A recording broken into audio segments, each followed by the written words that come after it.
नमस्कार मित्रांनो, कालची पोस्ट आज करतो आहे त्याचं कारण मी शेवट सांगतो. ऑफिससाठी निघालो आणि पाऊस आलेला होता आणि त्यात मी व्हाईट शर्ट घातलेला होता. तर स्वप्नीलचं पार्सल होतं ऑफिसचं, ते समोर घेतलं सेफसाठी. स्वप्नीलला सोडलं आणि समोर आलो. आज ट्रॅफिकमध्ये दिसली लॅम्बोर्गिनी उरुस, ते पण येल्लो कलरमध्ये. वाह, काय गाडीचा रोड प्रेझेन्स आहे यार, मजा झाली. ट्रॅफिक क्रॉस करून मी पोचलो ऑफिससाठी. ऑफिसमध्ये गेल्या गेल्या मस्त गरम चहा घेतला आणि कामाला बसलो. टाईमलॅप्स कसे दिसत आहेत कमेंट करून नक्की सांगा.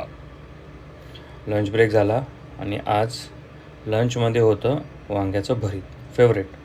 लंच झालं आणि खाली गेलो मस्त चालायला. आज फ्रायडे होता.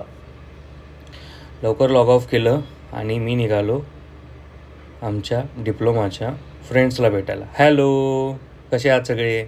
आम्ही खूप दिवसानंतर भेटतो, म्हणजे खूप वर्षानंतर भेटतो. त्यांना भेटलो, गप्पा मारल्या आणि बाय करून मी निघालो घरी. चला.